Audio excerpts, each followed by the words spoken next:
What's up? Forza Milan, guys. We won 3 points. Milan takes the 3 points at Monza. I'm sure Galliani and Berlusconi, it's bittersweet for them, but we are on our own path and we got to take care of our own things. So we take the victory 1-0. I'm going to talk a little bit about the game, what I thought. I'm going to talk about the players, go one by one, the tactics, and then I'm going to open up the line for the chat. It's going to be a short stream today, nothing too crazy. Tomorrow, Lart is doing the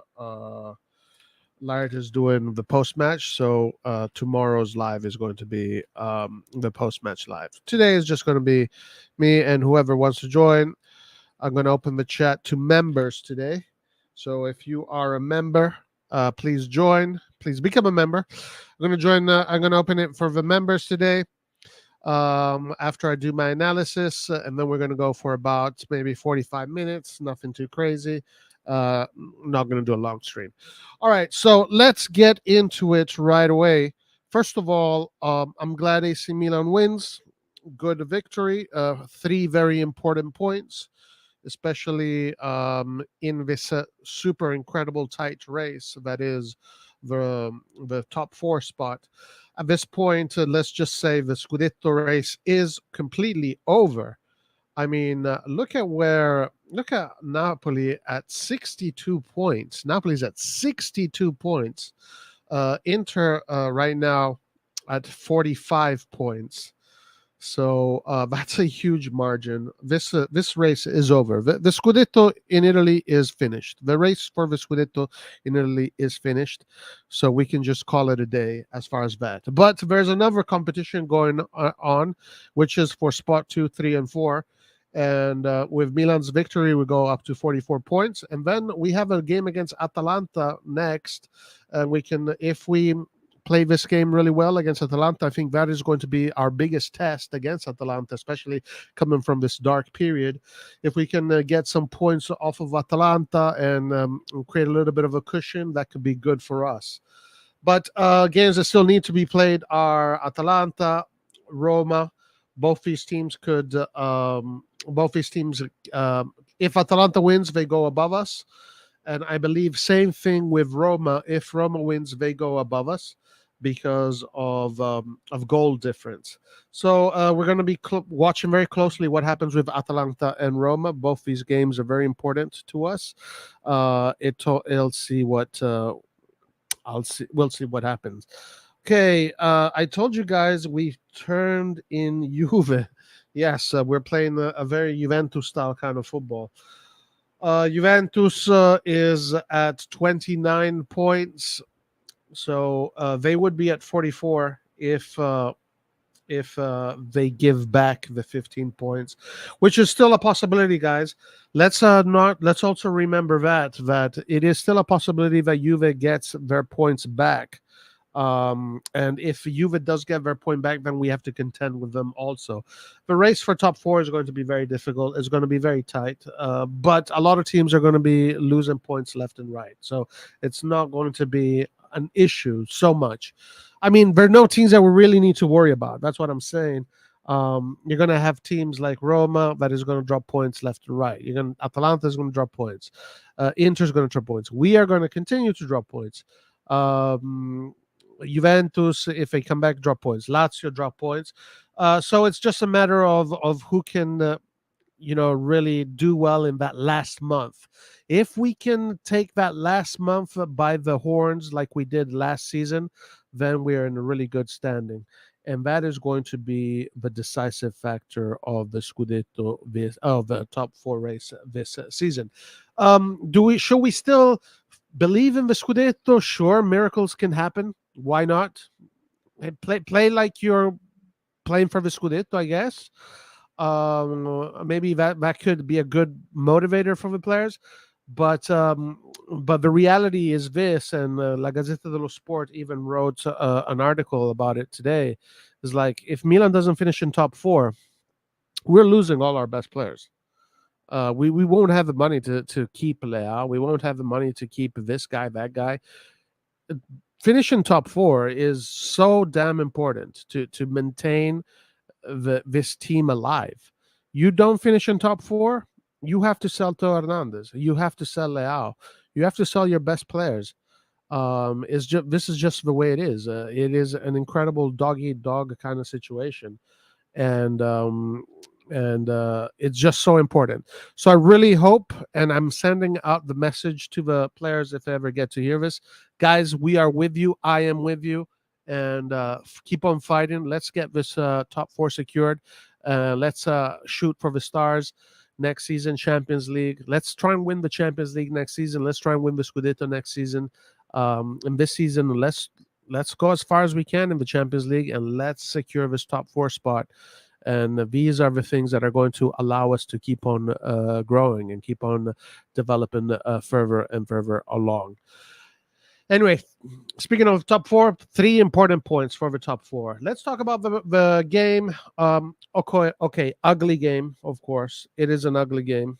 It was an ugly game. No, you can't really deny that, say anything about that. Let's go player by player. SofaScore gave man of the match to Ciprian Tatarusano, who had a few good saves, especially in the beginning. And he's been much more solid. He's going through a good moment of form, Ciprian, which is good. We really need him to do that. I think this setup with a defensive 3 helps him a little bit more. It gives him a little bit more confidence, a little bit more cover. He feels a little bit more confident. He doesn't feel as responsible because there's his responsibilities are being shared with more people. But he did have some very important saves, some very big saves, and he definitely deserves credit for those saves that he had. And also, just tactically, he played the game safe. He played the game well, and he didn't do anything stupid this time. So, credit goes to him. And also, he had luck in the second half when the ball hit the post, and then it bounced back onto him, back onto the post. But like Zaccheroni said in '99, luck marries itself with a winning mentality. So, good on Ciprian. Good on him. I think the man of the match should he deserve it? Yeah, I think he did really well. I think he did really well. I don't know if I'm going to give him man of the match, like SofaScore did, but I think he was definitely he did really well. All right, let's go to the defense, guys. Pierre Kalulu, another great performance, very solid, very, very, very mature from Kalulu on the ball and off the ball. So excellent game from Pierre Kalulu.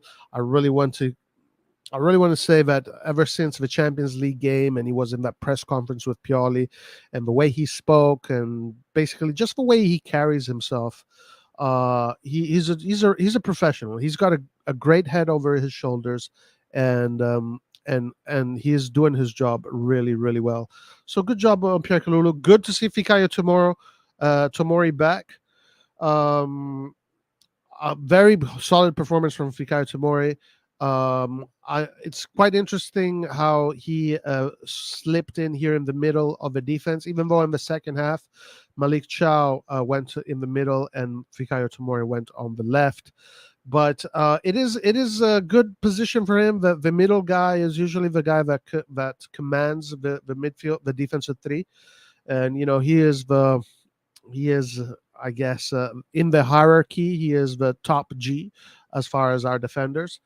So it's a good replacement for Kjaer, right? So after Kjaer, the most veteran player that we have is Fikayo Tomori, and he had a very good performance. I'm very happy with how he did. Also off the ball and on the ball, covering spaces. He even had a good chance to score a goal. He was in a very good area. I think it was Teo Hernandez tried to set him up for a goal, and he took a diagonal shot from this area right here where the mouse is, and he almost got himself on the score sheet.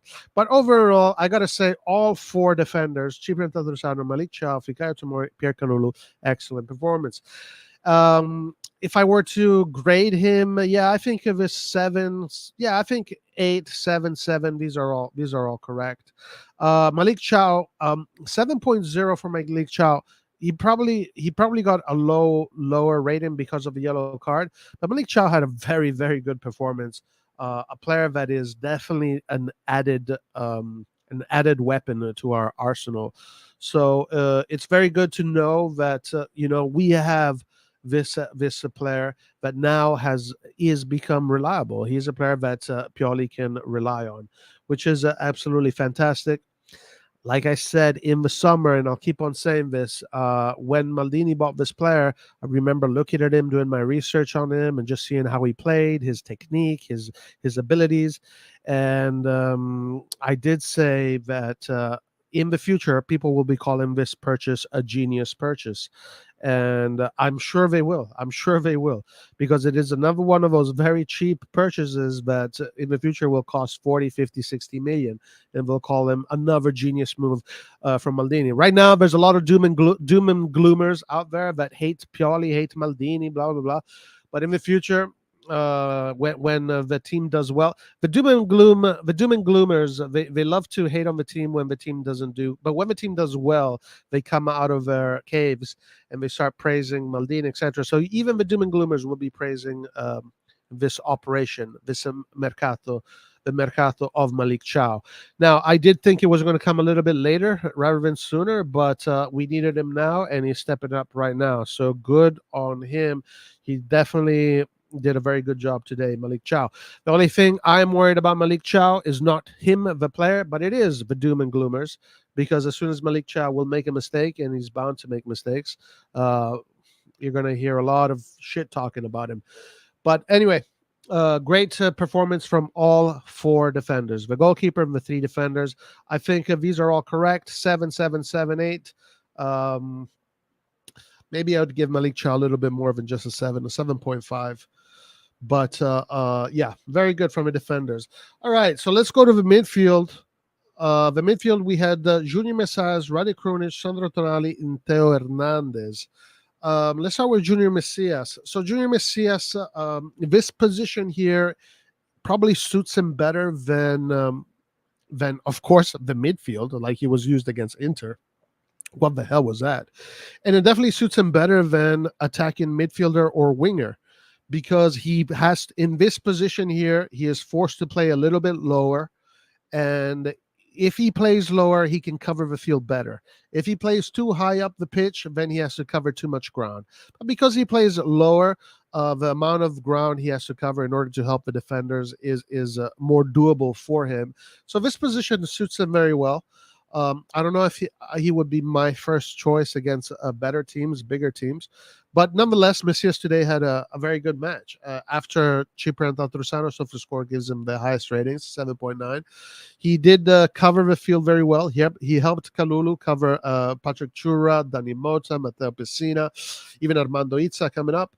And Junior Messias is a player that when he's on, he's on. When he's used properly, he can be very effective. This 3-4-2-1 for Messias works much better. And he can also play where Brahim Diaz is playing. You could possibly put Salamakers there and Brahim Diaz and Messias where Brahim Diaz is playing. So he is quite versatile. But what I do not want to see anymore from Junior Messias is either in the center midfield or in this 4-2-3-1 where he just cannot cover the whole pitch the way Salamakers does. But anyway, nonetheless, he got the goal, the winning goal. Nonetheless, obrigado, Messias. Thank you. Great job, and hopefully he can continue this form, and he can continue to play well in this position, in this system. Rade Krunic, now, yeah, I give him a 7.5. Here, according to the tactical the algorithms, he got a 7.9.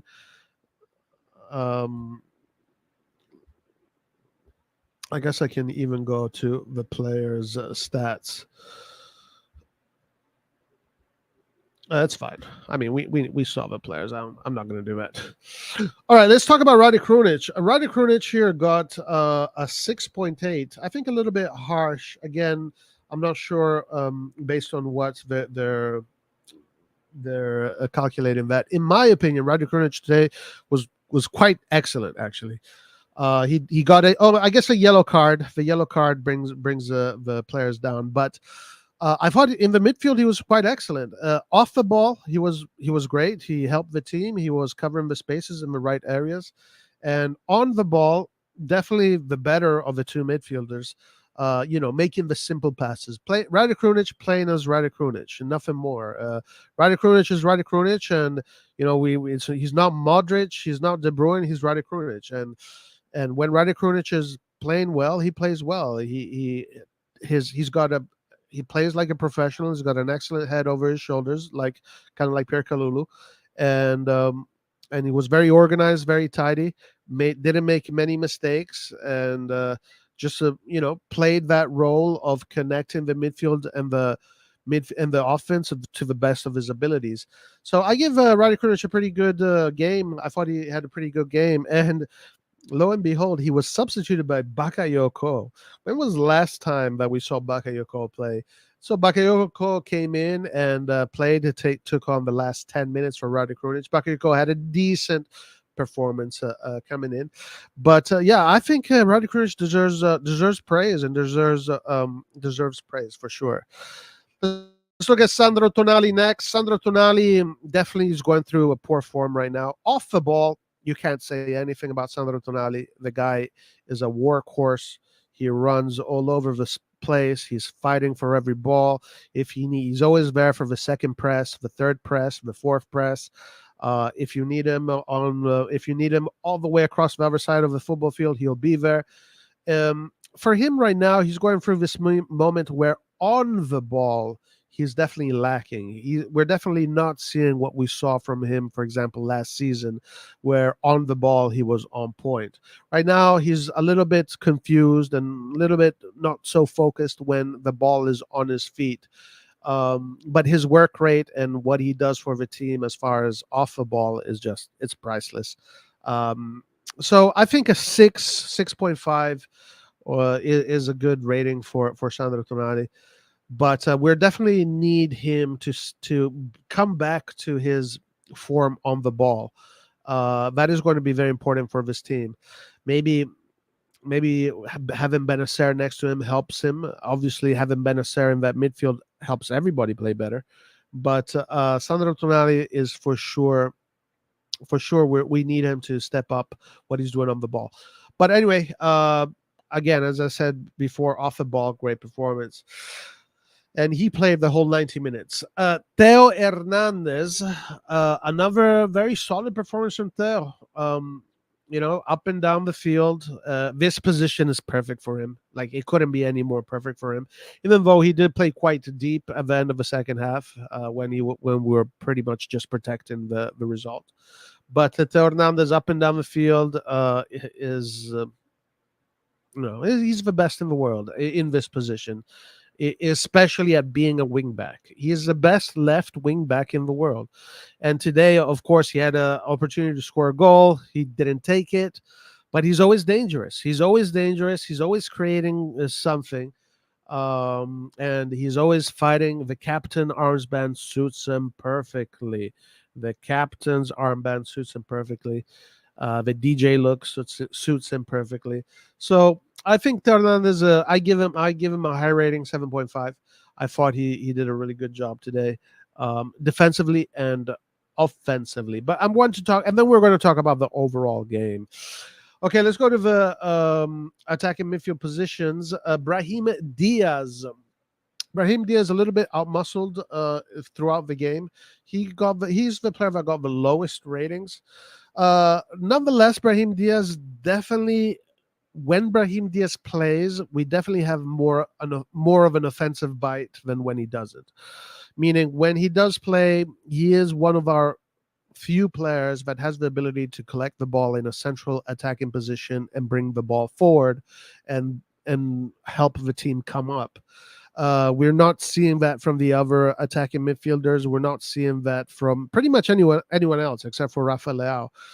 But when it comes to Origi, when it comes to CDK, when it comes to Rebic, when it comes even to Junior Messias in that position, Brahim Diaz is probably the only one right now that can consistently bring the ball up front and help the team create offensive plays. Now today it wasn't his greatest match. I mean, of course, in Serie A, there's less space in Serie A, and it's very physical, and the defenses in Serie A are very tough, very tough. You saw that in the Champions League, Brahim Diaz had much more space, and they leave you much more space and much more room. While in the Serie A, it's not like that. He was definitely outmuscled quite a lot today. But nonetheless, positive performance, good forward inertia off the ball. As always, Brahim Diaz is a Tasmanian devil, as our friend Rock says. Uh, Brahim Diaz off the ball is one of these players that will fight till the end. So yeah, decent performance for him. 6.5 sounds fair. Rafael Leao. Rafa Leao has not scored or gotten an assist in 7 games now. Officially a drought. A crisis for a winger that depends on his finishing product. Definitely in some sort of crisis, but not really, not a real crisis, just a finishing crisis. As far as the way he plays, as far as the way he contributes, yeah, he is our best player when it comes to bringing the ball forward. When it comes to being a danger, he is the player that when our opposing teams are facing us, they're the first one. He is the first one they look at. Okay, how are we going to stop Leao? He almost scored a cracker of a goal today. Unlucky. He almost scored an incredible goal. A beautiful curler from outside the box. He hit the post. A little bit unlucky, but nonetheless, Rafael right now a drought that can mess with his head. We need him to be really strong against Atalanta for sure. We need him to be really strong in London. Today he had his contribution. He came off around the 76th minute for Rebic. Rebic came in. Rebic had a few decent moments, but at that point when Rebic came in, CDK had come in for Brahim Diaz. Giroud had come in from Divock Origi, which we'll talk about. The team was more focused on protecting the lead rather than attacking. And we're going to be talking about the footballing approach of it all. Let's talk about Divock Origi. Divock Origi, a humble game. He's trying his best. Difficult for Divock Origi to do this job of center forward, back to goal, come down and lay off, and he's definitely struggling. But as far as his work rate, you can't say anything about Divock Origi. Same thing, kind of similar to Tonali. Off the ball, you just can't say anything. I mean, the guy works his ass off. He's fighting, hustling, bustling all over the field. On the ball, a lot left to be desired. He tried to be dangerous here and there, but he's struggling to find space, struggling to find form on the ball. And I don't think there were any moments where he was dangerous today. Let me see. Shots off target. He had one shot off target. Dribble attempts, 2. He did get 1. Passes, 20% accuracy passings. Yeah, so it was pretty poor as far as his passing. Crosses, 2 crosses, ground duels. He won 3 ground duels, aerial duels, lost all 3.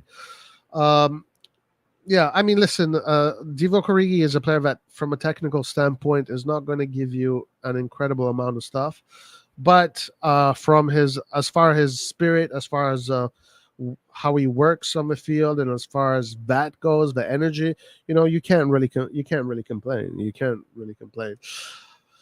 But anyway, he tried his best, could not get on the score sheet. He got subbed in for Giroud. Giroud came in, and again, at that point, the team was more focused on defending and keeping the protecting the score line. Giroud had an okay game, in these last minutes. He had some organized touches here and there. There was a moment where he almost set up CDK for a goal, he should have probably left it to CDK.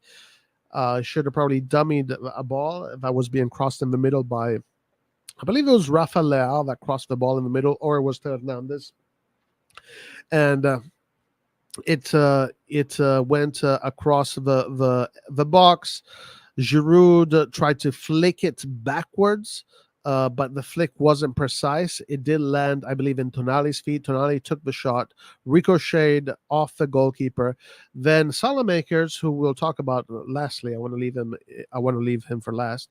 Salamakers then deflected the ball, or rather, very intelligently gave the ball to CDK. CDK in front of goal. Just a few defenders, just too slow, too nonchalant. CDK too nonchalant in front of goal. If I were CDK, I would start to kind of be a little bit more aggressive when I'm in front of that goal. Like when you're in front of the goal, you can't be nonchalant. You have to be aggressive. You have to be determined. You have to have fire. Even if you're just tapping the ball in, you have to do it with fire in your soul. You have to have flames coming out of your ears, out of your nose. It just feels like that CDK in front of goal is just too soft, too light. Maybe in Belgium they were scoring goals like that. Maybe in Belgium it's easy to score goals with that kind of mentality, but in Italy you have to have a fire inside of you, even if you just tapping in the ball into an open net. But CDK had a great opportunity to again change the narrative and put himself in a good spot, but once again CDK fails there. Nonetheless, he did have some very good defensive interventions right after that. Some very good defensive headers. He headed the ball out of corners, and he had two good interventions that helped us secure a win today. Helped us secure with the win. From a defensive aspect and defending corners, using his height, and using his headers. And so as far as that goes, he did well. But in front of goal, the guy needs to have much more fire. Fire, my man. It needs to be fire. Okay, then last player I want to talk about is Salamakers. Salamakers, in this position, he is incredible. In this position, Salamakers is a blessing. As a right wing back, Salamakers is what we need there. He came in right away. Of course, we all know, and I'm not going to. It's a broken record. Yes, he's not Ronaldinho. Yes, he's not Salah. Yes, he's not a street player. Whatever. We know. Fuck. Stop telling me that. I know. We all know. Salamakers, though, his work rate is phenomenal. The way he covers the field, his press, everything he does as far as that side of the game is so important for what we need. And I was just watching him when Salamakers came in, and when Monza was attacking from that side of the field, Monza was having a very difficult time keeping bringing the ball beyond the half line. So Salamakers is going to be incredibly important for us in these next two games. I really hope that Pioli sees what I'm seeing, but also Junior Messias works really well in this position. But we need Salamakers' press, and we need his work rate, because in a team where we, especially in the direction we're going right now, which is this kind of football that is based on being more solid rather than flair, Salamakers is too important. So let's talk about just the football in general. You can't say anything to a team that hasn't conceded any goals in open play since the Inter game. Since the second half of the Inter game, essentially, when the team changed into this formation, this 3-4-2-1, we have not conceded any goals in open play. And all we're missing right now is probably just a little bit of organization coming from the middle. And maybe a Benacer can bring that. When Benacer is back, he can probably bring that, organization, better fluid passing, better control of the ball, better control of the game. And and I do think that the attacking trio, Leao, Giroud, Brahim Diaz, need to find a little bit better chemistry, and it will come. It will come.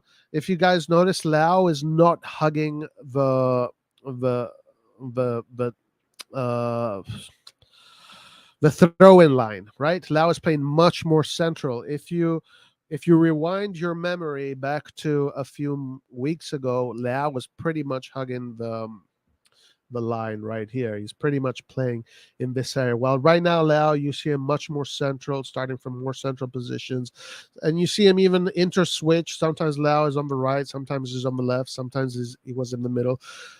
So it's a different role for Leao, um, more central. So it's going to take a little bit for him to get it, to take it. But we need these three players to hold the ball a little bit better up top and pass the ball to each other and then find the midfielders, etc., etc. And I think once we get there, and it'll take time because, I mean, the truth is, guys, no matter what, you cannot just take a team that has played one formation for 3 years and then play it another formation. All of a sudden, they play just the same. It doesn't work like that. Nothing works like that. Nothing works like that. There's absolutely nothing in the world that works like that. Everything that you do when you start it, you need time to adapt to it, to figure it out, to muscle memory. There's a certain thing in the universe called muscle memory. That is not something that is. It's not a made up thing. It's not magic. Muscle memory happens because of repetition. You repeat something, you gain muscle memory. You gain you know you get comfortable. You get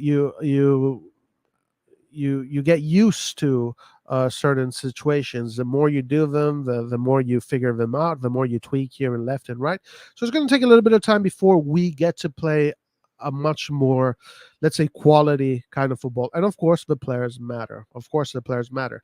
I would assume that with a fit team, since we're playing three at the back, maybe with Kjaer somewhere, well, in the middle, and Benacer, probably with those two players, we would play a little bit more fluid football. Right now, maybe you want to sacrifice that for a little bit more solid defensive play. But one thing that Kjaer brings, though, especially once he is in good form, is the thing that Tata kind of is missing, the ability to command the box, right? Kjaer is the captain of Denmark. Right now he's a veteran of football, so obviously he has a great ability to command the box, but he can only do it when he is in good form. So these are the things that I'm thinking. Of course, yeah, you put Magnan in there, you put Benacer in there, maybe Kjaer, and you have better feet, right? It's about having better feet. If you want to play good football, you need good feet. That's what it is. It's not a this is not a freaking. It's not like building a freaking rocket that will go to Mars and come back. It's very simple. You want to play good football, you need to have players with really good feet. The more players you have with good feet, the better football you're going to play. It's just a very simple equation. So, I'm thinking, especially with Benacer in that middle, we're going to see a little bit more quality, and we got to be patient. But I'll take the win. It's an ugly win. Who cares? Right now, it's not important. Right now, the way we win is not important. Winning is important. Not conceding is important. So I'm going to go back to my unpopular opinion, which again I got attacked from the doom and gloomers. Yes, the management, Pioli, Massara, Maldini, they've done an amazing job at understanding the situation, giving Pioli the right amount of time to fix it, and together as a unit, you fix things. Yeah, you fix things. You don't burn the castle down. If there's a leak in the roof of the castle, you fucking send someone up there to fix it. You don't burn the castle down like so many people wanted to do. So many people just want to fucking burn the castle down because they cannot fucking stand losing a game. And it's just the way it is. So, losing is part of sports. It's part of competition. You're never going to win every single game. Not even the best that has ever lived wins every single game. Just the way it is. Just the way it is. So the fact that we went in this really bad situation didn't mean that we had to burn the castle down. Didn't mean that we had to throw bits and pieces away. Just meant we had to just fix it, be patient, and fix it. And we're doing that. And right now, we are still in contention for the top four, and we need to keep it like that. Again, what's going to be important is the last month, the last 2 months, more or less, the last 10 games, especially the last 7-6 games. That's going to be very important. So now we go into our next match, Atalanta. I think Atalanta is going to be the real test. Atalanta is going to be the real test to see whether or not this team is fully healed, because Atalanta right now is in very good form, and Atalanta is playing very good football as well. So it's going to be the real test to see where we're at. If we can keep our form against Atalanta and have a good results against them, that will be a great boost for the game against for the game against Tottenham. Anyway, so the games that still need to be played are Atalanta Lecce. Let's see. Hopefully, our boy Colombo can do us a favor tomorrow. Then you have Salernitana Lazio. Yeah, Salernitana Lazio. Roma. Where's Roma? And guys, here you go. Inter once again losing points. And this is another thing why I am not worried about the fourth spot. And I never was worried about this fourth spot because our competitors are not freaking Napoli. Napoli is doing their own league. Napoli is competing against themselves. Only Napoli can lose this Scudetto this year. They are the only team that can lose the Scudetto. But everybody else below Napoli, especially in that is contender for the top four, we're kind of all in the same boat, more or less. So some Inter once again. Wait, hold on, guys. Let me. Maybe I'm wrong about this. Sorry, I'm looking at the wrong. Let me go to the Serie A. Hold on. I could be completely wrong about that.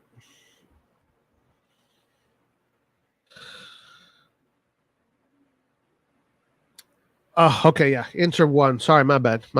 But anyway, Inter did tie against Napoli, against Sampdoria last game, and Inter is going to continue to drop points left and right. So I'm not worried about Inter. I'm not worried about any of these teams. What I'm worried about, well, I don't want to say I'm worried about, but it's us. We have to just take care of our own business and just think about our own road and do it confidently and do it well. Let's see. All right. So yesterday, Napoli went 0-2. By the way, my boy Kvicha Kvaratskhelia, my guy Vicha Kvaratskhelia, the guy that I've been saying that Milan has been needing to get ever since we saw him. We saw his highlights. I remember it was 2 summers ago when there was a fake news report coming out of Romania, I believe, saying that Milan had purchased Vicha Kvaratskhelia. And I was like, who the hell is this guy? And why can't I pronounce his name? I remember I was live. We watched his highlights live, and I was flabbergasted at what I was seeing. I was flabbergasted at what I had seen. I could not believe my eyes. I was in front of me was a genius of football, maybe the next great superstar of football. And boy, was I right. Boy, was I right. The guy now is at 26 goal contribution, just above halfway through the season. Unfortunately, he didn't come to Milan, but he did come to the Serie A, which I'm glad about that. I'm very glad about that because we get to enjoy him in the Serie A. But the guy now is at 26 goal contribution in all competitions. That means that he is on the road to finish this season with close to a 40 goal contribution. 40 goal contribution from my guy Vicha. That's where his trajectory is going. Um, wow, wow, wow, wow! What a player this guy is. Vicha Verasquilla, 0-2 Napoli, just destroying it this year. What a team Napoli is has. What a team they built for themselves. Congratulations to Napoli. I will celebrate football when football is played the way football is supposed to be played. I don't care who you are. I don't care what colors you are, but I will give you your due respect. Uh, Game knows game. You understand? Game appreciates game. When I see game, I appreciate it. Napoli has won the Scudetto, only they can lose it. Bologna 1-2. Okay, so Inter gets their 3-1 result. So Inter still up there fighting with us. So tomorrow we got Atalanta Lecce. Hopefully our boy Colombo can help us out. Salernitana Lazio is a game that is interesting to us.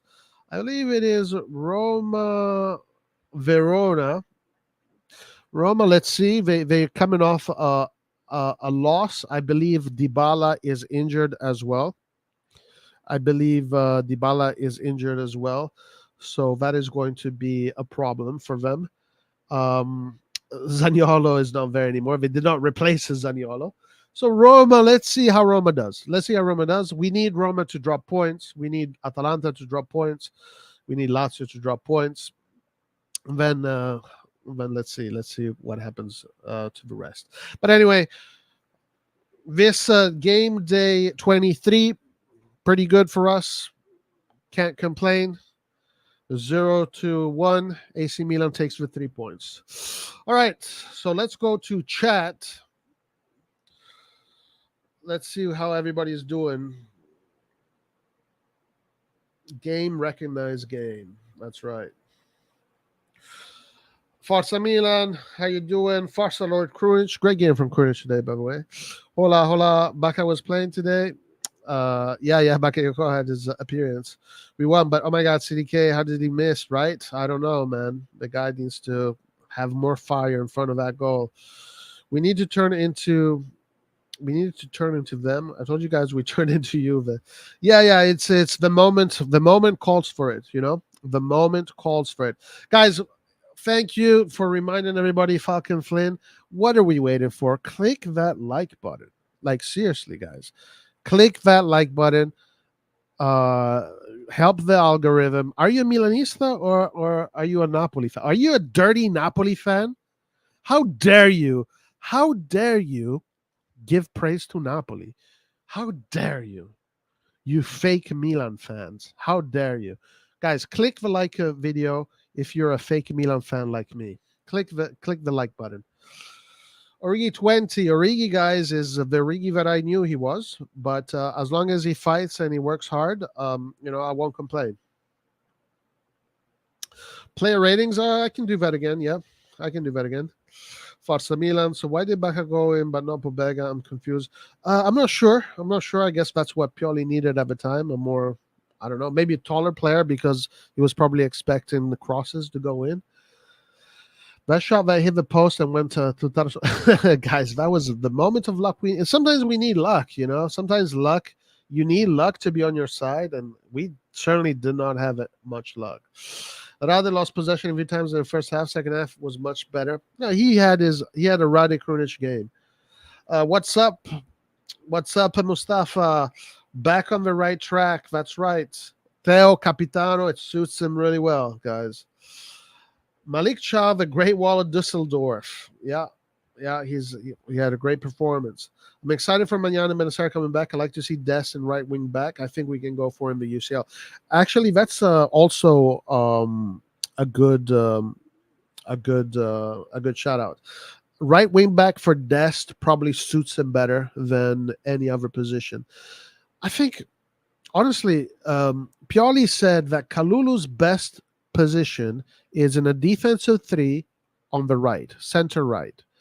And literally all our fullbacks, aside Calabria, are more suited for right wing back position.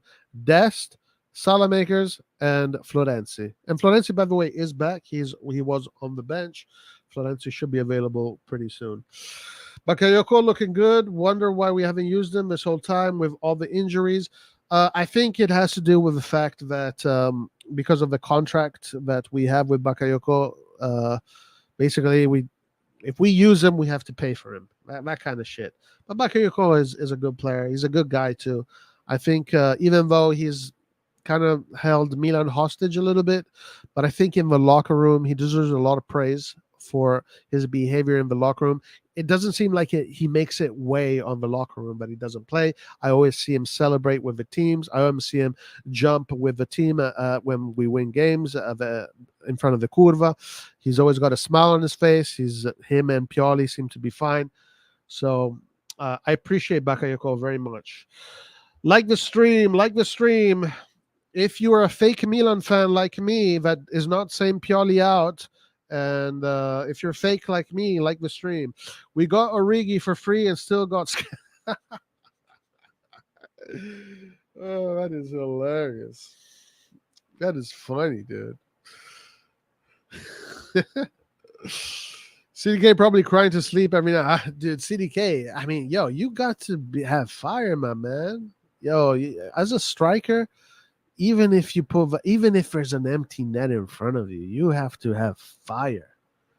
There needs to be fire coming out of your soul, coming out of every single pore of your body. The guy just is so soft in front of goal. But anyway, he'll come through, guys. It'll take time, but he'll come through, and eventually, I'm already anticipating. I already know, because we give a lot of shit to Hans because he was shouting out CDK the whole summer. CDK is the player we need, and CDK is the best player we can get. All this stuff, and lo and behold, Maldini Masada ended up getting CDK, but then he turned out to be having a pretty poor season where he's still looking to adapt and all of that. But I am very aware that a day is going to come where CDK is going to start performing at a very good level. And Hans is going to be, I told you guys, blah, blah, blah, blah. So I'm prepared for that. And I want that day to come as fast as possible, if I'll be honest with you. I think Ibra can start a Atalanta game. He must be hungry for scoring. Yeah. I saw Ibra on the bench today. He even juggled the ball a little bit. I don't know when Pioli's going to use him. Obviously, Pioli is reluctant, has to be careful how he uses him, because one thing is when you're playing matches in training, another thing is when you're in Serie A and you have your opposition defenders just coming at you to hurt you. Yeah, like they when players tackle you in real competitive games in the Serie A, they're not tackling to get the ball off of you. They're tackling you to hurt you. They want to hurt you. They want to break you down. So Pioli has to be very careful when and how he uses Ibra. Let's see if it is Atalanta. It could be. I don't think he's going to be starting. I think against Atalanta, he's probably going to be starting his best 11, which will consist of up front Giroud, Giroud, Diaz, and Leao. Tata getting some confidence back. Yeah, Tata having a good performance. Good for him. Defense looks good. We will start playing real football again when Messias and Milan return. Yeah, I think so. I think the quality will for sure improve. And as the clock ticks, tick, tick, tick, we're getting closer and closer to Milan's return. Yeah, my bad. I was a little bit confused there. True, Lazio Roma should not be a worry. Only Atalanta. Atalanta in this moment is very good, very good. So we're going to watch out for them. Job is not finished. We just have to keep on winning. That's right. We can make more money from winning CL games and winning the league. Yeah, guys. I mean, you win two knockout group games in the Champions League. You made more money than winning the Serie A. Isn't that crazy? Isn't that insane? Roy, how you doing? We won the game, but the selfishness from Theo and Leao was concerning. It needs to be ironed out quickly. I mean, these guys have always kind of been selfish, to be honest. It's just the way they play. They're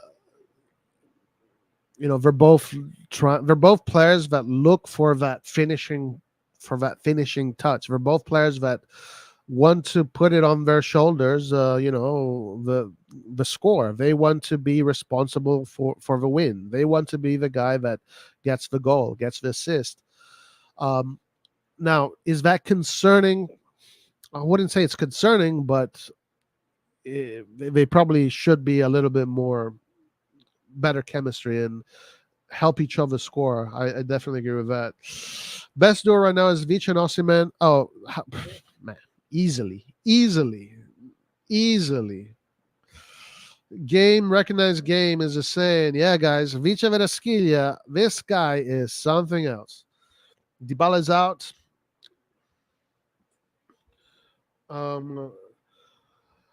Vicha has been good, but I'll wait to see him next season before jumping on his bandwagon. Look at Leao this season; he's been largely figured out. And he's guys, listen. Let me tell you something about Vicha Vedaskilia. A player with that kind of IQ, football IQ, and that kind of technique, and that kind of spirit, and a super professional, because he's a super professional. This guy is a professional athlete. He works hard. He works for the team. It's not Vicha that has to. It's the opposite. Nobody's going to be able to figure this guy out. No, because nobody is his level. How can you figure out someone when that person is 3 levels above you? I'm not fucking blowing smoke up his ass. I'm being serious. Vicha Vedaskilia is a player that by the end of his career, he's going to be remembered as one of the best players that has ever played. This is just the beginning. This is just the beginning. He's not going to get figured out. You cannot figure out players like this. Maybe he's going to have big injuries that are going to fuck him up. That is a possibility. But Acerbi is not going to figure out how to defend against Vicha Vedaskilia. Nobody is going to be able to figure out how to defend. How long have people been trying to figure out how to defend against Messi, against Cristiano Ronaldo, against these guys? These guys are still doing what they do, I mean, Cristiano Ronaldo at 34 was still scoring 30 goals a season. People had, 15, 16 years to figure him out? They weren't able to figure him out. Messi at 34 is still just won a World Cup. He's been playing for 15, 16 years? Nobody has figured him out in 16, 17 years. Guys, sure, if you want to think that Vicha Vedaskilia is going to just kind of fall off the whatever, that's the direction you want to go. But I'm telling you, this guy is another category. This guy is another category. Win 1-0 and people complain we've turned into Juve. Are you kidding me? We won 1-0 5 times in the last 11 matches last season with 9 clean sheets. How's that been Juve? I think the Juve comparisons is more because of how we are playing rather than how we are winning. Because even though we were winning 1-0 games, we definitely looked more fluid. We were more positive. We were more a prettier team to watch. Right now, things are a little bit ugly. I think that's why the comparison to Juve is coming along. Origi is actually so shit. I'll give him a 2.5 out of 10. Poor Origi, guys. Poor Origi. I feel bad for the guy. I think he was hyped way too much. Like, for his ability, he was hyped way too much. I mean, but no, Origi, for the work he does, I can only compliment him. But yeah, on the ball, yeah, he is who he is. Dest is out of the UCL squad. We brought in Chow, and that was a good decision. That was a very good decision.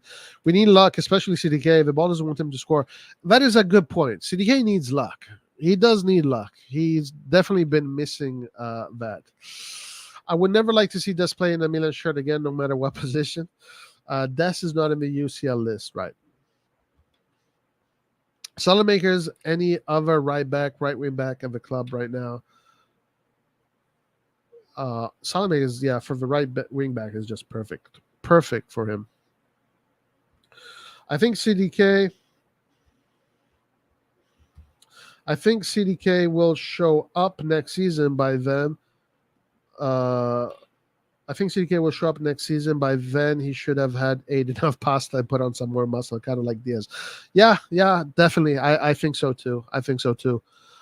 I don't think next season we're going to see, like, a top-notch superstar. But it's going to be the beginning stages of seeing his potential. It does. It's especially when it comes to, like, I mean, listen, when you're an attacking player, if you're an attacking player, right? Attacking players need to have defenders and attackers are different. Okay, attacking players is about skill. It's about technique. It's about willpower. It's about intelligence. It's about angles. It's about a lot of things that are very technical based. And that that takes time, right? Maybe other positions like defense and more positions that are based more on your physical attributes, it's a little bit easier to slot in to that role, because you're using your physique, you're using your speed, you're using your it's not your responsibility to score goals, it's your responsibility to stop players with the ball.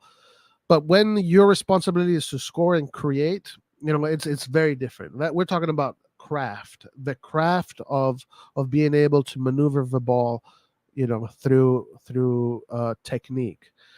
And it doesn't just happen overnight. It doesn't happen overnight. Roy, who's better, Pato Prime or Vicha? Oh, Vicha, no doubt, guys, no doubt. Vicha is another level, guys. Pato was a very had a lot of flair, had a lot of speed, but as far as IQ and just the way he carries himself, Vicha Verasquilla, and just how professional he is, forget about it, guys. Vicha has a PhD in football. Vicha was born with a PhD. I think I have something here. Guys, look at this. See, these are the belts in karate. These are the belts in karate. Vicha at 21 is probably already at second Dan black. It's probably already there. You see it? You see where it says black belt? Vicha's probably already there at second Dan black. Most players at 21 are probably green belt, probably brown belt. Vicha is already here. I mean, in a few years, Vicha is going to be 10th Dan black. So we're talking about categories. We're talking about levels, because this is what sports is. Sports is about levels. It's about categories. It's about a hierarchy of talent, a hierarchy of value.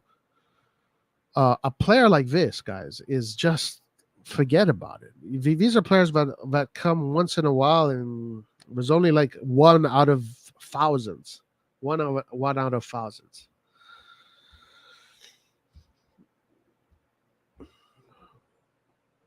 Where is Laird? Laird is doing a post match tomorrow, guys. Tomorrow we're going to have a very nice a post match. It's going to be quite good. Remember how skinny Lau used to be? Yeah, Lau was pretty skinny. Yeah, that's true. That's true. He's bulking up for sure. Defensively, CDK did well when he came on. He won a lot of headers. CDK issues mental. He's too timid. Yeah, that's right. I mean, he is timid. He is. It's definitely a mental issue. Physically, he needs to bulk up for sure. Even like when he tried to shield the ball in the corner at the end of the game, when he tried to be Cassie, they pushed him off the ball real easy, like really easy. So he's light, he's soft, and he's light. He needs to bulk up. He needs to get in a ring and get a few punches in his mouth. And it'll come, guys. It'll come. I have no doubt about it. How far is Napoli from winning UCL? I don't know. Can they win it? Sure. But UCL is tricky.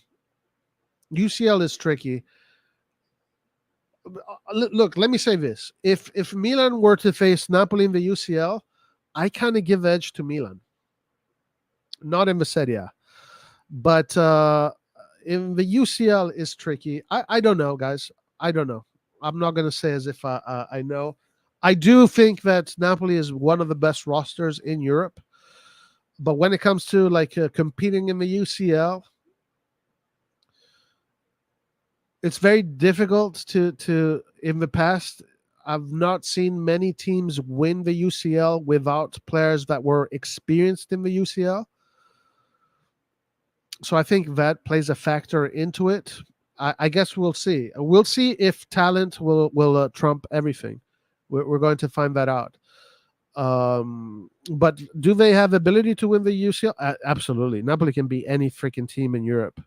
But on the day when the music comes up in the stadium and the pressure is on, you know, probably teams with more experienced players in that competition have an advantage.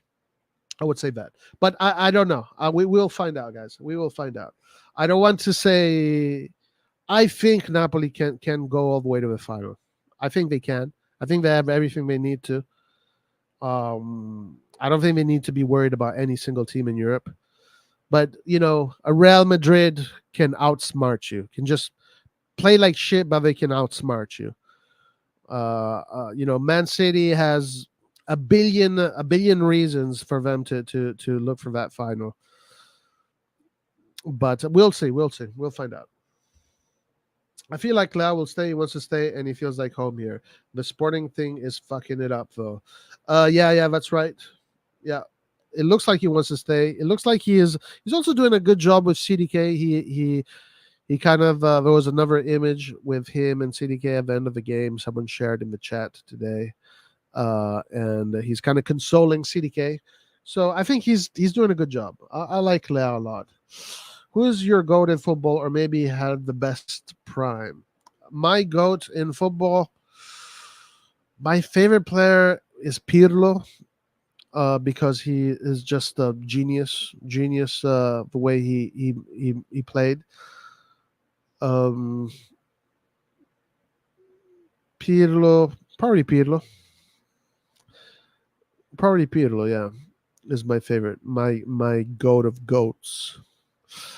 I love George Weah. When George Weah had his season in the '96 season, he was unstoppable. He was incredible. And I was old enough then. I wasn't a teenager, but I was or was yeah I was a young teenager, but I enjoyed Weah a lot. It's probably George Weah, Pirlo. I really loved how Rui Costa played.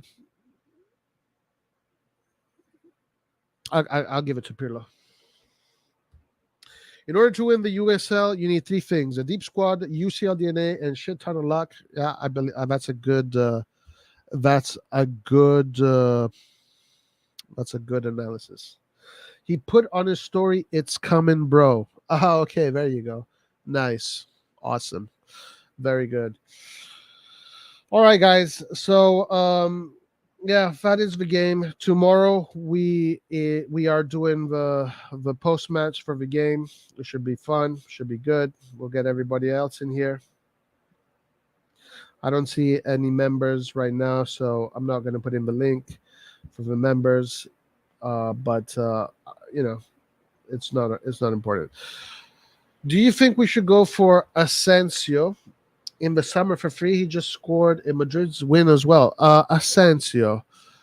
I did see Longoni speak about Asensio, and he was saying if Leao leaves, then Asensio can come in and take those wages.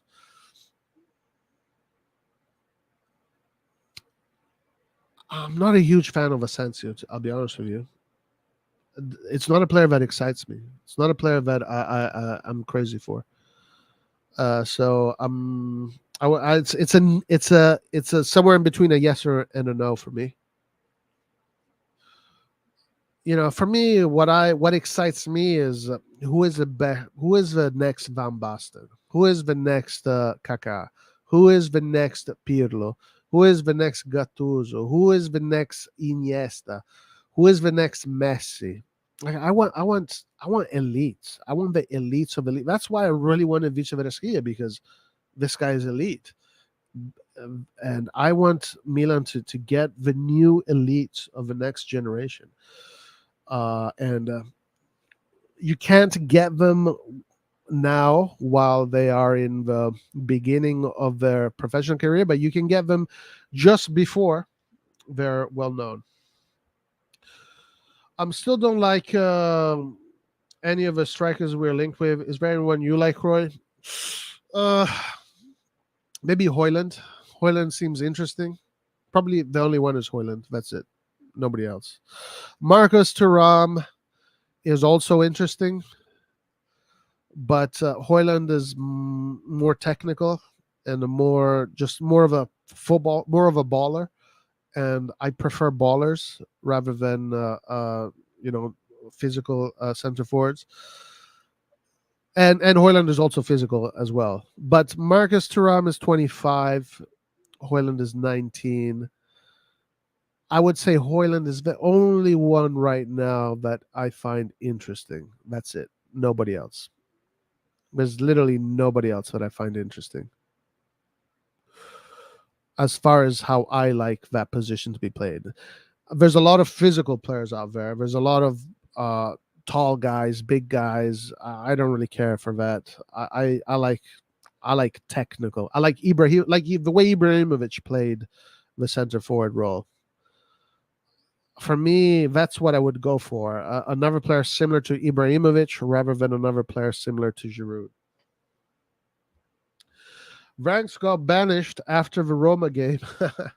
It looks like he had some injury situations too, from what I've been reading. But yeah, after the Roma game, it looked like he kind of lost a few spots in the hierarchy. I wonder if you know Pioli kind of saw that and said, "Damn, we got to be more careful." Who have those elites? Who we have those elites? I feel like Magnan is definitely elite. Leao is elite. Teo is elite. CTK looks to have potential. Benacer, in my opinion, is also elite. Our defense is really good. Also, we just lack depth. Okay, so I definitely agree that Magnan is elite, 100%. I agree that Teo is elite, 100%. I agree that Leao is elite, but Leao is still, there's still something missing with Leao. Still a little bit missing, but it's just one more piece of the puzzle, and then he's great. But yeah, he's definitely elite. Is Benacer elite? Elite for Benacer? Maybe. We'll see. We're gonna find out. We're gonna find out. He's definitely exceptional in my opinion, no doubt. When I say elite, I'm saying like you're top of the class. You're top of the class. You're like in the top one, top three. You are in the or you're in the top one of the higher category. Yeah, Theo Hernandez, in my opinion, is the number one left wing back in the world. He is the most elite wing back there is in the world. No doubt about that. Nothing can convince me otherwise. Mike Magnan, as a goalkeeper, is 100% elite. 100%. Leao, I mean, Leao has to show what's missing with Leao is maturity. He needs to mature a little bit more. He needs to be less selfish a little bit. He's a little bit too worried to score goals. He needs to maybe help the team play a little bit more. He's on the drought right now, so that's going against him. But yeah, sure, is he elite? Let's give him that. Yeah, Bakayoko is definitely elite. His hairstyle is definitely elite. No, Kessie is definitely not elite, but Kessie is definitely very good. Definitely very good. Definitely very good. Yeah, I wouldn't consider Kessie elite. I mean, elite. Yeah, elite is reserved for the number ones. The number ones. Okay, guys. If there are any more questions or any more comments, in my opinion, we should buy Diaz for 20 million. 20 million. Yeah, I agree. I definitely agree. I think 20 million for Diaz is cheap. I know that he's being there are voices that Real Madrid wants to extend his contract with them. So it looks like Real Madrid wants to bring him back. or maybe Real Madrid are going to park him in Milan for another few years. I don't know, but I would try and get him for 20 million. I would try and keep him, yeah, for sure. If not, we need to get another player there. We need to get another player. I still say Raspadori is the guy.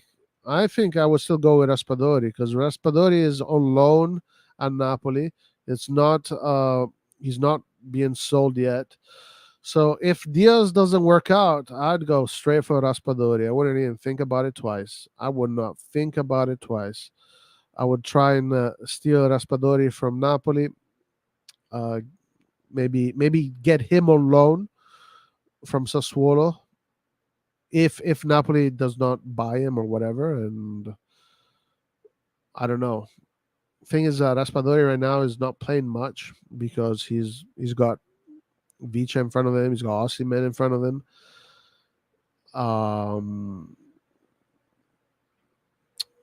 I would go for Raspadori. Raspadori in a 4-3-2-1 in that attacking midfield position would be exceptional. Thuram would be the Inisimo half striker, half left wing after Rigi and Rebic. We should only get him if both of them leave, but we need to focus on a pure striker. Yeah. I would like to get guys, if you ask me, I want either the next Ibrahimovic or the next Van Basten. Find me that player. Who is that guy? Who is the best cam in the world? It probably is Nkunku. Messi, obviously. Messi is the best cam in the world. But maybe up and coming cams, it's probably Nkunku because his numbers are just out of this world. And just when you watch him play, his highlight reels at least, he looks absolutely incredible. Maybe best up and coming cam, I would think it's Nkunku. I would think.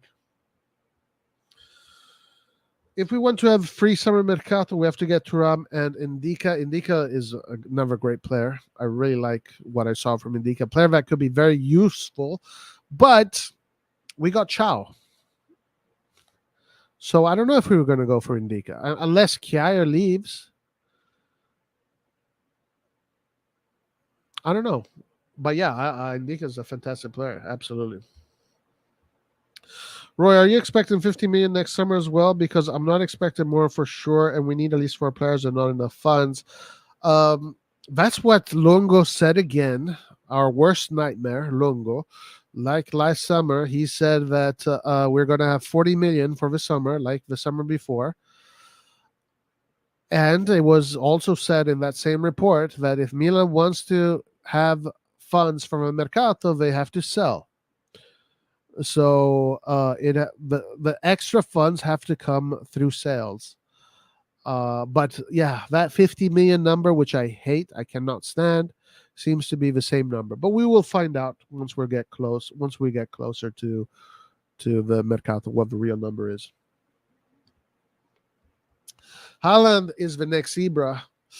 Haaland, unfortunately, is a train that has passed, and we missed out on that train. Hoyland could be, because Hoyland is 19. Remember, we're talking about 19-year-olds. Hoyland could be a superstar in the making. Maybe if we can get Hoyland, that could be quite interesting. Osimhen is another guy we trained that we missed. Yeah. Haaland is nowhere near Ibra. That's disrespectful to the Lion. I mean, as far as goal scoring, I think Hoyland was maybe on the road to becoming one of the best goal scorers in the history of the game. But as far as just football player in general, of course, Ibra is a different category. No doubt about that. No one can be Ibra. And even then, Indica is a left center back, so he would take up Chow and Tomori's space, not Kjaer's. Yeah, I think Chow kind of cancels out Indica. I think, but we will find out. We shall find out. Chow was a golden signing. You don't find that quality at age for 7 guys. I'm telling you guys. Yeah, It was 6 million, by the way. Paul says, I prefer Chicho Caputo. Guys, it is Paul's birthday. Wish him a happy birthday. Happy birthday to Paul. I prefer Chicho Caputo, top baller, Italian as well. Chicho Caputo is, hey, he scored lots of goals in Italy, so he deserves some praise. Maldini will not beg for money anymore. He will leave. Guys, I honestly do not know what is going on with the mercato. I really don't know. I really have no clue.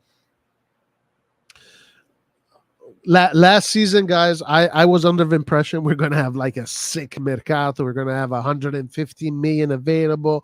We won the Scudetto. The numbers were right. The revenue was up. Boy, was I wrong about that.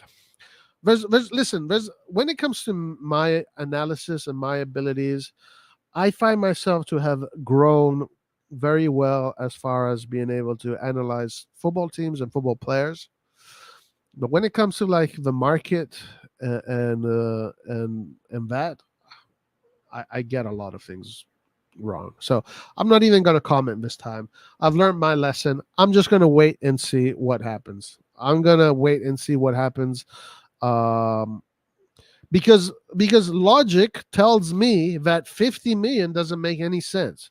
I mean, second year in the Champions League, we went through the group stages. We have more money. We made more money revenue. We have more sponsors. So we've had all these injections of money. If we finish in the top four, we're going to get more money. It's like, why is it still 50 million? It should be 80 million, 70, 100 million. So I honestly don't know. I don't know. We will find out when the time comes. Happy birthday, Paul. Paul is now, how old is Paul now? How old are you, Paul? Tell us how old you are. We need depth, man. We need Indica for a depth and injuries. Kalulu can maybe play as a right wing back instead. Look, Kalulu can definitely play as a right wing back. I don't think that position suits him very well. I don't think the right wing back position suits Kalulu very well. I think Kalulu needs to focus on being on the line of defense, not on the line of midfield. In the line of defense, that is where he is best. But Kalulu is a versatile player. You can play him in different positions. He can also play there for sure. No doubt about that. But I would say that he's more suited to be on the line of defense. He works really well there. He's an option. It's like Calabria. You can put Calabria in the center midfield, right? You can put Krunic in the left. You can put Krunic attacking midfield, etc., etc. Kalulu is similar. You can put him in different positions. He could play there. I'd be curious to see him there. But listen, I've been hearing this idea of Kalulu in the right wing back position. Guys, we don't want too many defenders, right? Because then we really do become like Juve. I mean, you have Indica, you have how many central defenders do you want on the pitch? You want 4 central defenders on the pitch?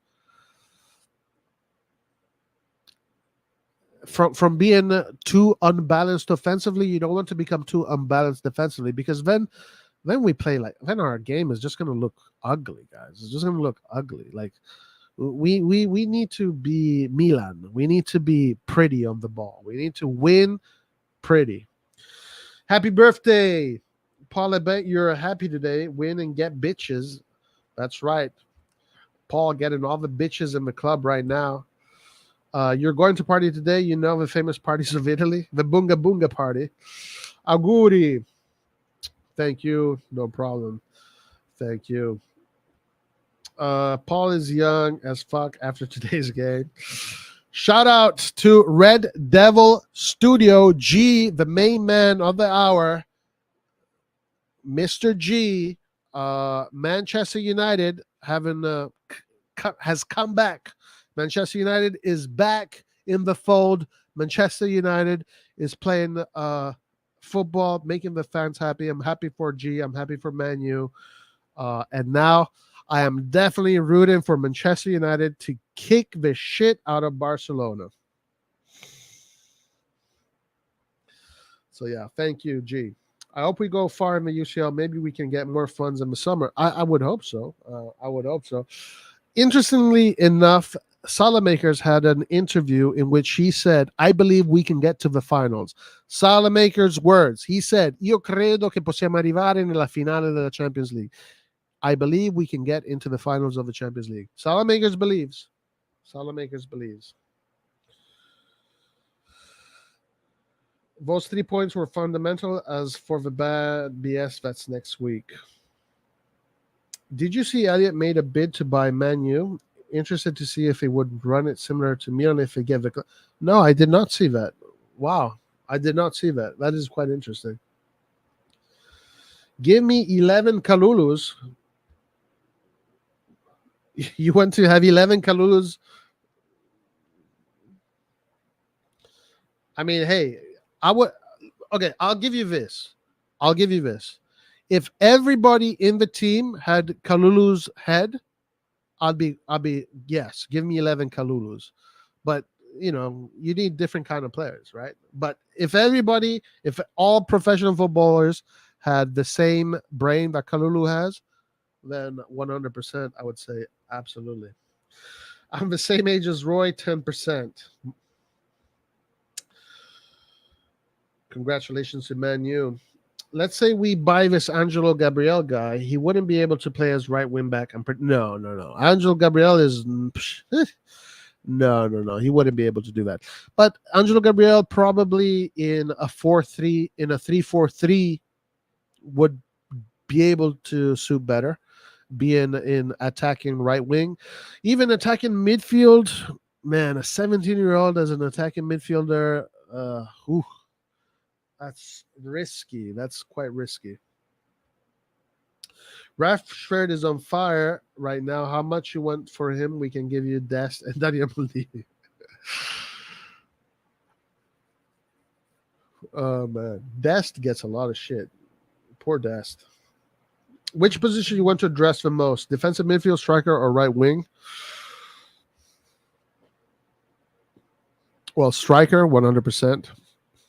It has to be striker the most. When you say the most, it has to be striker because next year we don't have Ibra. So we have to find a replacement for Ibra. So striker number one. Right wing, it depends. If we play with a 3-4-2-1, I'm not so worried about the right wing. Rather, another right wing attacking midfield, or an attacking midfielder that plays on the right. Defensive midfield, you know what? It depends. Are we looking at 3-2-4, 4-2-3-1, or looking at 3-4-2-1? If I'm looking at 3-4-2-1, for sure, striker is the most important. Same thing with the other formation. But then after that, of course, getting another defensive midfielder would be good. Maybe in the 3-4-2-1, you want to get another replacement for. You want to get a second line for Theo Hernandez, but then the right wing doesn't become so important anymore. You need another attacking midfielder in the 3-4-2-1. Andy Correa, but yeah, striker. I would say Højlund. Højlund is my first pick right now. Andy Correa, would they be allowed to buy Man U given that Cardinale still needs to pay most of the loan for Milan's acquisition? Striker and a fast road, older one with experience. No, we have older strike. We have Giroud. You know, maybe Colombo is going to be back, but Colombo, I see him more as depth, as our young depth striker incoming.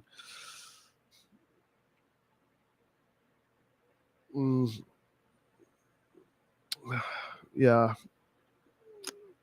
Jonathan David is an interesting player.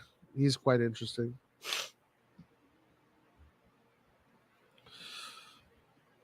We'll see who they get. We'll see who they get. We're losing Ibra this year. Next year would be Giroud and Kjaer. Yeah, I think so too. I think Giroud for sure. Well, next year will be his last year probably, and Kjaer is getting closer to the day. 100%. I don't know the legality of the deal, but if they made a bid, I would imagine they can. Well, from what I know, this what is it? A Qatar ownership is going to be another Qatar ownership again in Manchester United. Another super billionaire kind of owner, like the Newcastle one, like the Manchester City one. Um,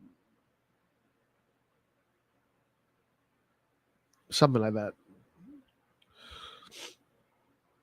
Old one, like 20, 24, 29. Yeah, I mean, that's a good age for a striker. If we can find a good one in that age, that is well, yeah, it would have to be for free because good strikers at that age cost a lot of money. Since we're broke, I'd rather take Turam on a free and spend money elsewhere. Holland is expensive. I mean, yeah, I mean that makes sense. That makes sense. Turam is free, even though I saw a report today that Turam hinted he is going to Inter. I think he put up something on his social media that hinted he was going to Inter. I'm not really sure what it was. I didn't see it. I just saw the headline. Uh, some Italian journalist was pointing out something that he wrote on Instagram that hinted he was going to Inter. We know that that Inter has been going after Turam because it's been reported many times in the Inter market. So I don't know what the situation is going to be there, but he's definitely one of the best free agents in that age range that we could get. There's no doubt about that. With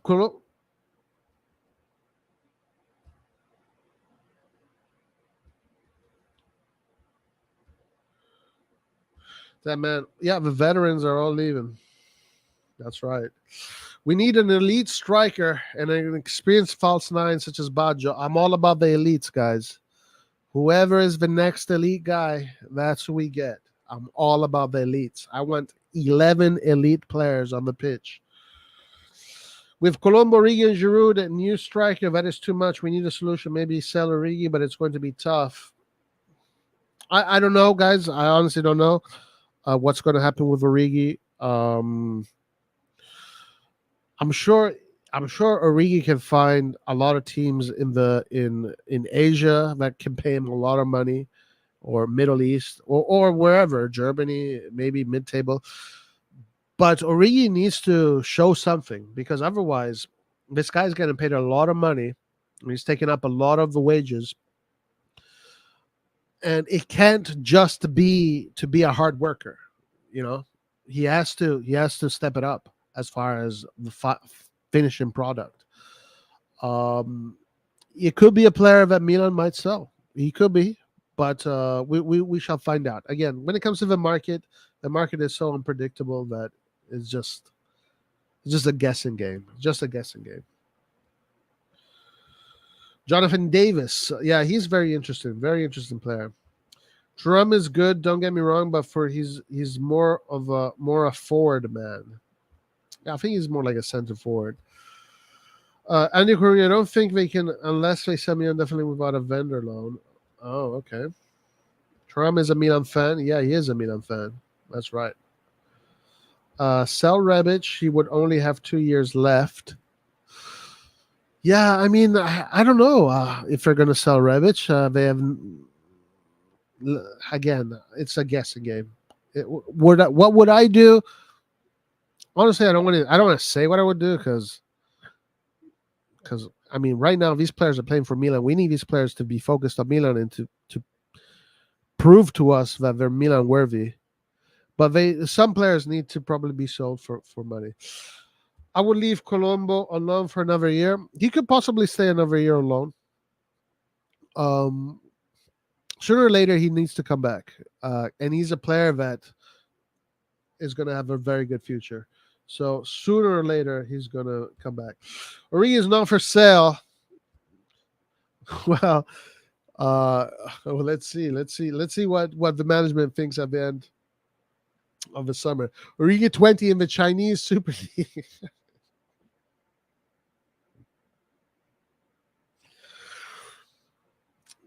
Oh, that's funny, dude. That's funny. Noah Okafor maybe could be good for us. He's an interesting player. Swiss player. Plays for Salzburg. Salzburg beat Roma, by the way, 1-0. Guys, what the fuck now? Juventus. What, that team is just something. When Juventus in Europe is kryptonite. Europe is kryptonite for that team. How did they mess that one up? 1-1 against Nantes. Guys, I was watching that game. Like Nantes is like Cremonese, guys. It's not even like a mid-table Italian team like Sassuolo or like Bologna or even Monza. Nantes is like, we're talking about like they look like a team that just those teams that just get relegated, that just get promotion from Serie B to the. It's like, how do you mess that one up in your own stadium? My lord! And then Allegri is getting angry at the reporters that are criticizing him. Allegri is getting paid $9 million a season, and you cannot win against Nantes in the J Stadium or whatever it's called. What the hell is going on? Rebic hasn't been the same since 2021 season. We should probably cash in this summer. Maybe again. Listen. Okay, if you want to put a list of the players that could possibly go, who are they? Rebic probably one because he probably wants more playing time. I mean, as we've seen, Leao has made that position his bitch, and nobody is taking that position from Leao. So maybe Rebic wants to leave and wants to find a team where he gets more playing time. He's a player you can monetize on. Origi is a player that I don't know. We'll see what happens with Origi. It could be interesting. Origi also is another player that probably wants to. If Origi wants to play for his national team, he probably needs to step down a little bit and play for a team where he would be a starter. But in Milan, I don't think Origi will ever be a starter. I mean, in what scenario would Origi be a starter? I don't know. I honestly don't know. Maybe guys. Maybe he will just explode and like a Luca Toni, just a super late bloomer. But yeah. So Origi, Rebic, who else? Then there's talk about Messias. Messias was being linked to a few teams this last winter. Kjaer might be his last season with Milan. Maybe he can monetize somewhere from Kjaer. Maybe. Then you have Pobega. Maybe Pobega would want to go somewhere else, but I don't know. I don't know how that's going to be. There was a certain point where Pobega was actually worth a lot of money when he was playing regularly. I don't know what his value is right now. I don't know. Honestly, I don't know, guys. For me, the market is just throwing darts in the dark, and whatever you hit. I honestly don't know. I don't know. The market is not my specialty. My specialty is football players and football teams and their abilities and what they do. What Maldini and Masada do in the market, we don't have any information. Like they keep everything hidden. We don't know what they say to each other. We don't know what they think. We don't know what they have. Nothing is being told to us. We get information from journalists that most people say are bullshit artists. So what analysis can you really have regarding the market aside from guessing? It's a guessing game.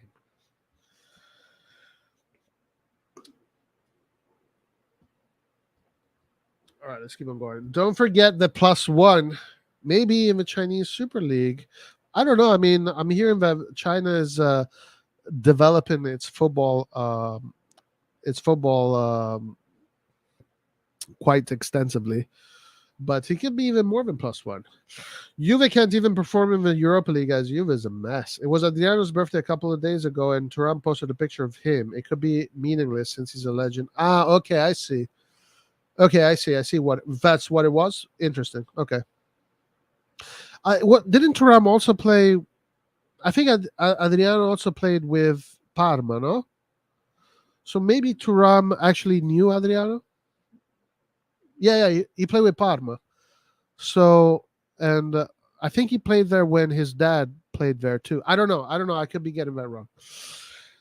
Guys, Dest, even if he goes out, we're not.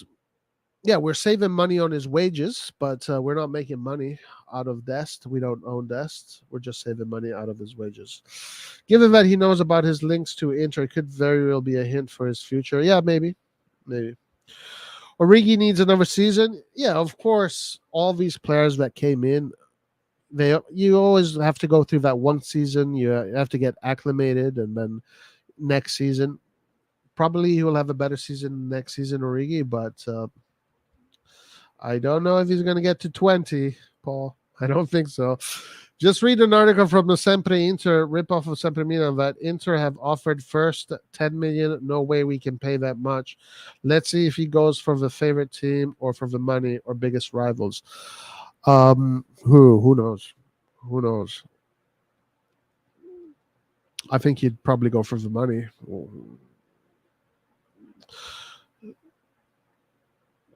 Thuram not first TF? What do you mean?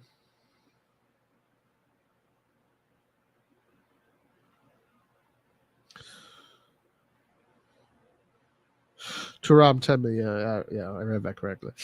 Am I only one who thinks that Magnan injury is suspicious? What the fuck is going on with that guy? Guys, there's some rumors saying that he is a coke addict. Oh shit. There's some rumors saying that he's been doing cocaine and partying like a wild one. And that's for I don't know how true that is. I don't know. It sounds like that sounds ridiculous to me. The only thing about Magnan's the only thing the only question that I have about Magnan is like, why aren't they transparent about it? Just tell us exactly what's going on with the players. Like, I wish Milan would be more transparent with the injuries. Transfer windows are low key annoying. So much fake news and hype that ages badly. Yes, yeah, 100%, 100%. Monza player Pablo Mari literally got stabbed in October and came back before Magnan. Wow, that is true. He did get stabbed. He got stabbed. The guy got robbed and he got stabbed, and he's back. Oh no, it was like a crazy guy in a shopping mall. Yeah, it was a crazy guy in a shopping mall started going on a stabbing spree, like mass. He tried to do one of those mass killings. I believe someone did. Two people or one person did actually die, and yeah, and he was one of those victims, and he's back playing. Magnan had a calf injury. Next year is Origi 20, Minolab 20, injury list, CDK 5 goals, and Jerry 2.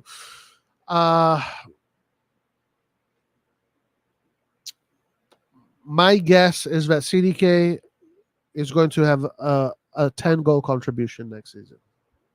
10-goal contribution. Bro, Haller got cancer and came back before Magnan. Yo, dude, everybody, man. You can probably list people that actually died, came back, and now are playing. Instead of faster than Magnan. Need backup left wing striker, right wing. Lau still ego and CDK still unlucky. Backup left wing. Yeah. I mean, I don't disagree with any of that. Backup first and last game. Yeah, maybe we'll see him one more time. Is the rumors true about Mike? Yeah, they're saying that Mike has been caught sniffing some of that powder. I don't know. I don't know where these rumors came from, but there were rumors that just kind of appeared out of nowhere, and it sounds ridiculous to me. It just sounds ridiculous to me. My bet is on Rebic being the supply. Yeah, it's probable, guys. It's possible. Magnan the mafioso. Dude, that guy. D5 Inter didn't even have 3.4 million more to renew their best player. I highly doubt that they'll give 10 million to a free agent. Milan Lab was treating me too. Hell, I'll turn to. What the fuck? Milan Lab basically break everything they touch. That's funny, dude. Also, Mayan is posting nothing on Instagram since the World Cup. He doesn't post much. Yeah, I know. I'm not buying the crack rumors on Mike. Yeah, I don't know. They're just crazy rumors that are coming out. I guess people are. I don't know. I don't know where they came from, to be honest with you. I have no idea. I'm not buying. We're doing the stadium. No interside. Yes. So actually, interesting thing about the stadium is it seems like Jerry and his team of broadcast bitches are really aggressive about the stadium, and it looks like they're going to be either renting the land for Sesto San Giovanni for 99 years or just going ahead and buying it. Basically, the last report that was that I heard, which sounded pretty legit, is that in the next 30 days, 30 to 40 days, a decision is going to be made. And they're not, Inter is not, if Inter, they don't care about Inter. They don't give a shit about Inter. Whether Inter's going to do it or not, we're not waiting for Inter, essentially. Bro, you team Pioli out or Pioli in? Bruh, I'm Pioli in all day. Pioli in all day. Maldini in. I would not change Pioli with anybody right now. Right now, but not because I'm a Pioli stan or I'm a Pioli fan. It's just because right now the most logical thing to do is to keep Pioli there, and if there are problems, make him figure them out. Pioli in. Paul KB, you're right. Crack is for the pleb. Mike only does a top Colombian sniff. But 95% shit. Not the 10% stuff, the 95% stuff. Milan Lab so far ahead, they use coke as anesthesia. Pioli in, yeah. Jerry is doing a loan with option to buy for the land. Before our game, so much shit talk about Messias when he scored today. Who was talking shit about Messias? You mean in the chat? They were talking shit about Messias? For me, Messias in this position, I think it suits him better.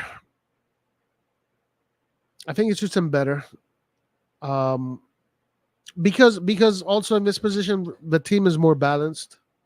You have that extra player in the defense. So this position, you're going to probably see more from Messias. You put him in a 4-2-3-1 where it's all strikers and no defenders. Yeah, Messias is going to look awful. We need to send a spy to Milan Lab, bro. What the hell is going on over there? Magic Mike sniffing the magic stuff. Oh, okay. Paul was talking shit about Messias. Gotcha. How do you loan land and build a stadium on it? Is that a normal thing? I don't know. Honestly, don't know. The report was saying that we're going to rent the land for 99 years and then build the stadium. I honestly don't know. Just buy it, I would say. Who's man of the match? Good question. Man of the match. Who was man of the match today? Man of the match for me, I'll give it to Malik Chow. I think Malik Chow was probably my man of the match. Yeah, Malik Chow. For me, Malik Chow. Blue Magic Manyan, American Gangster reference. Roy, didn't we buy a performance guy to watch over our players? It looks like he turned out to be a drug dealer, and he's definitely watching out for our players. Yeah. Tatarusano had a great game. He could be. I mean, he was man of the match for, I think, SofaScore put him man of the match. I don't know what Serie A, who Serie A gave the man of the match award to. Kalulu is a good shout out. Kalulu is a good shout out. Yeah. Actually, let's see if they did what information they put here.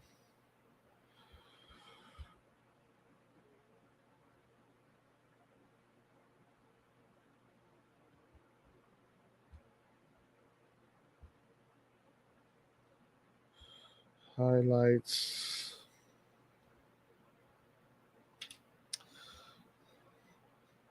Match report.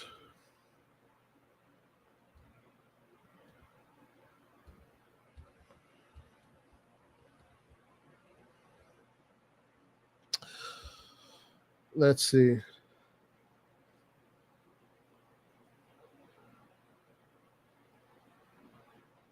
We definitely did not play with a 4-2-3-1.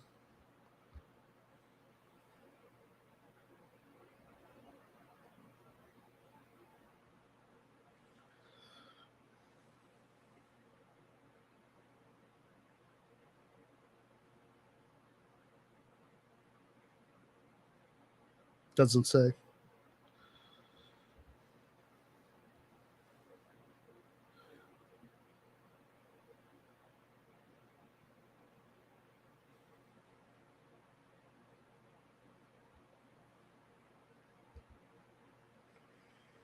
Let's say.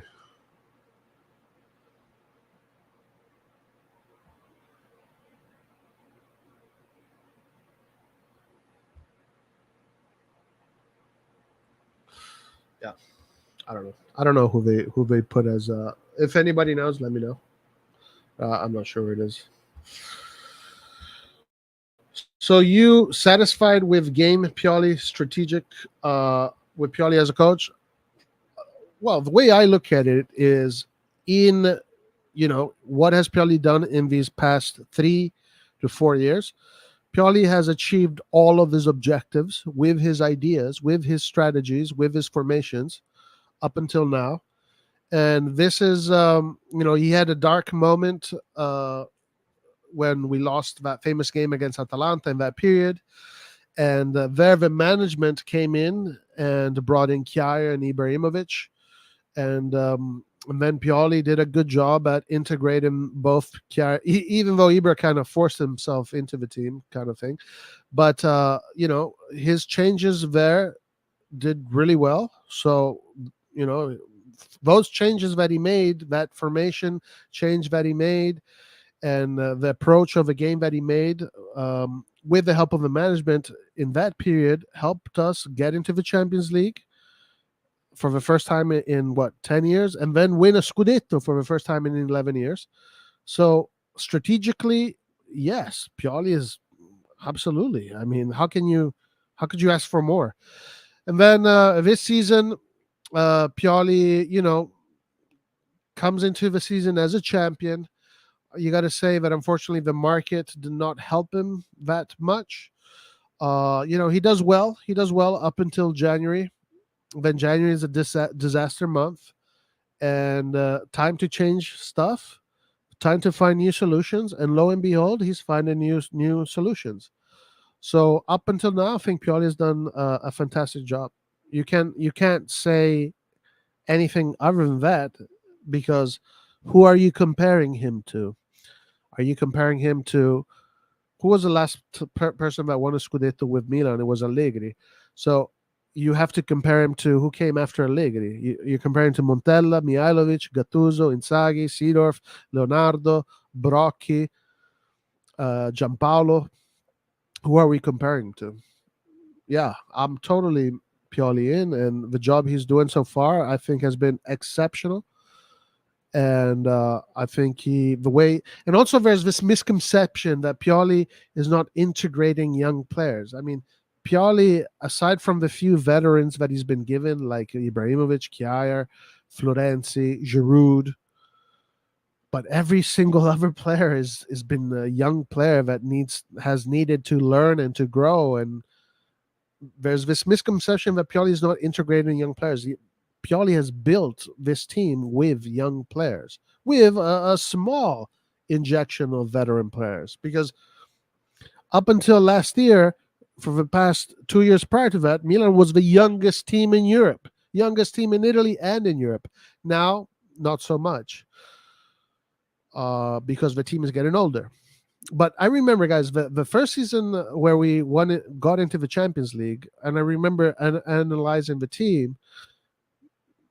Donnarumma, what, 20 years old, whatever, youngster. Literally 90% of our team was playing in the under 21s of our respective national teams. Now our team is all international players. I mean, for heaven's sake, a lot of them were in the World Cup. A lot of them are international players. But Tonali, when he came to Milan, Tonali was in the under 21s of Italy. Now he is a part of the Italian national team.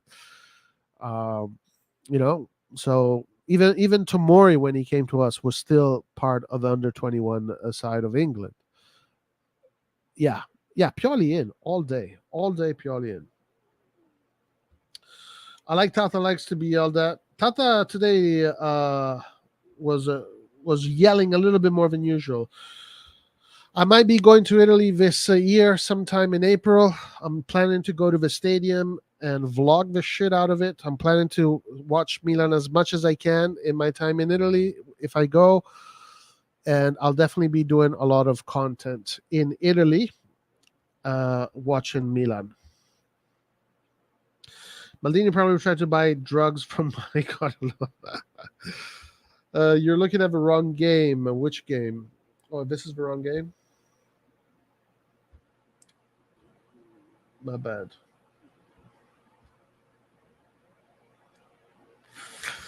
Statistiche.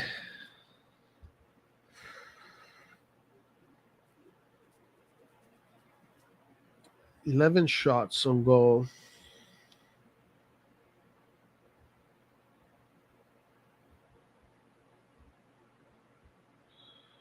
Players.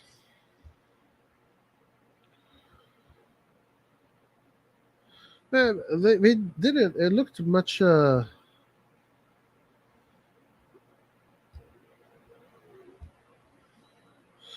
Chow. 18 passes. He had 72% passing rate.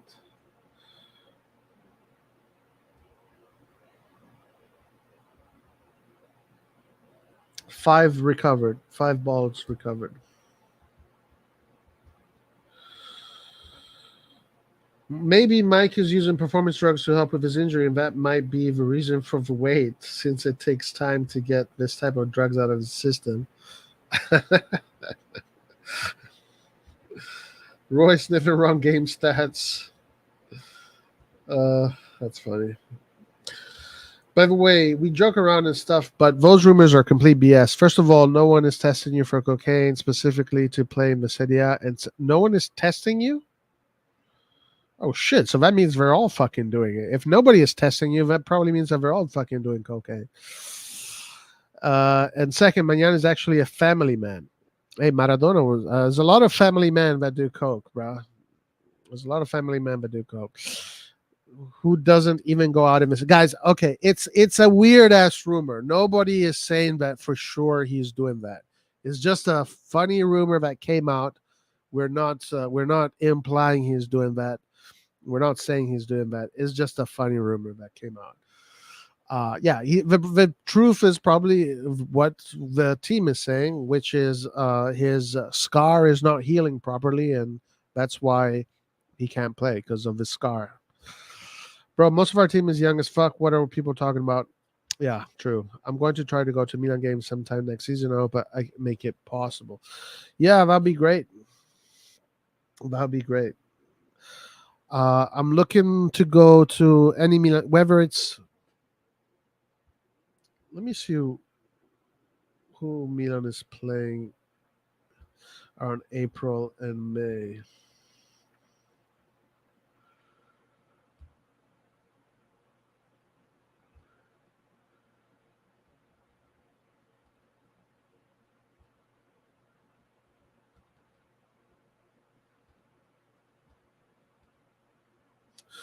All right. So you have Napoli, Milan. Oh my God!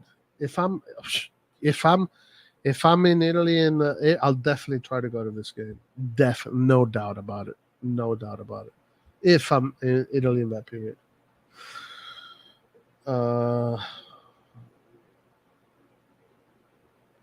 Milan, Empoli. Oh, it'd be nice to go to the San Siro.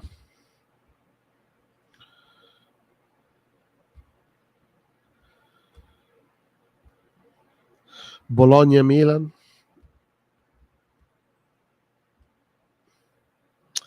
Milan, Lecce.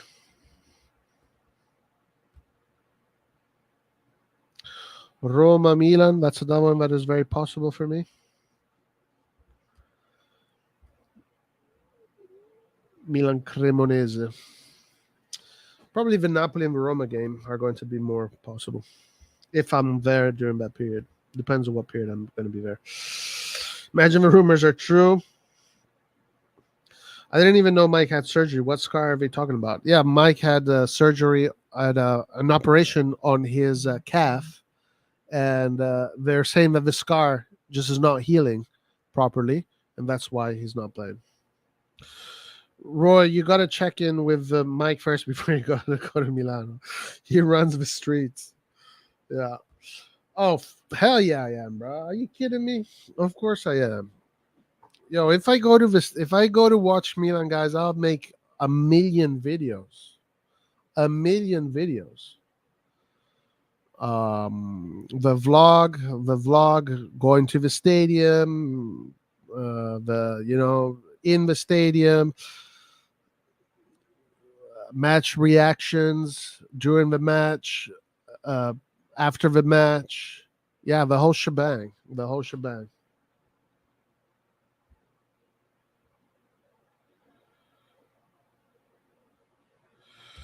He runs the street. In the Curva Sud.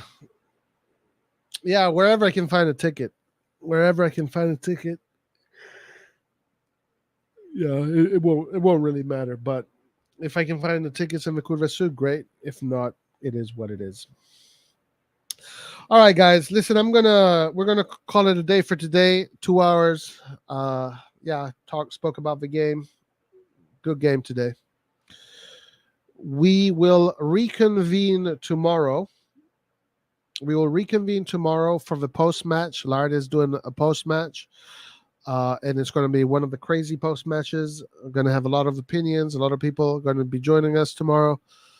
But guys, Forza Milan, and click the like button if you're a Milan fan. If you want Milan to do well. Thank you, Messias, for scoring the goal today. Thank you for Tatrusano for being the second best goalkeeper in Milano. And guys, thank you everybody for joining us. Forza Milan. Forza to everybody. Much love. See you tomorrow. Peace out.